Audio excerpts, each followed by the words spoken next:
দর্শক, ক্রিকেটের মাঠ থেকে এবার বোর্ডের সর্বোচ্চ কর্তা, নতুন বছরে নতুন দায়িত্বে বাংলাদেশের সাবেক ওপেনার তামিম ইকবাল খান।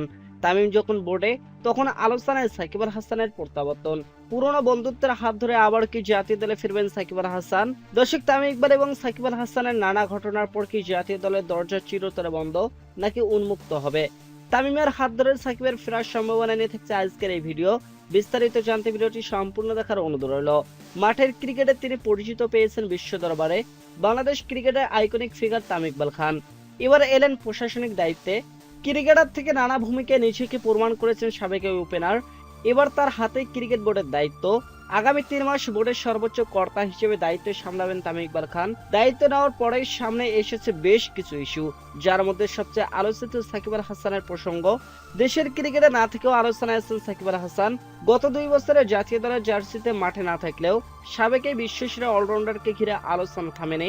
দেশে ফেরা নিয়ে চলছিল নানা জল্পনা, যা এখন নতুন করে গতি পেয়েছে, কারণ সিদ্ধান্ত এখন অনেকটাই তামিম ইকবালের হাতে। বিগত 2 বোর্ড আমলেই সাকিব আল হাসান ছিলেন দেশের বাইরে। ফারুক আহমেদের সময় শুরুতে দেশে আসতে নিষেধ করা হয় তাকে, যা ছিল তৎকালীন সরকারের সিদ্ধান্ত। এরপর আমিনুল ইসলাম বুলবুলের বোর্ড আমলেও সাকিবের আগমন নিয়েছিল দোলাচল। পথ উন্মুক্ত বলা হলে বাস্তবে কোনো অগ্রগতি হয়নি। পাকিস্তান সিরিজের আগে সাকিব আল হাসানের ফেরার কথা শোনা গেলেও শেষ পর্যন্ত আর তা বাস্তবায়িত হয়নি। অনেকেই ধরে নিয়েছিল বাংলাদেশ জার্সিতে হয়তো আর দেখা যাবে না এই তারকাকে। তবে নতুন বোর্ডের অধীনে আবারও জেগেছে নতুন আশা। একসময় তামিম ও সাকিব ছিলেন ঘনিষ্ঠ বন্ধু। বয়সভিত্তিক দল থেকে জাতীয় দল, দীর্ঘ সময় একসঙ্গে খেলেছেন, আড্ডা দিয়েছেন। পরবর্তীতে নানা ঘটনার সম্পর্কে অবনতি হলেও সেই পুরনো বন্ধুত্বের টান পুরোপুরি মুছে যায়নি।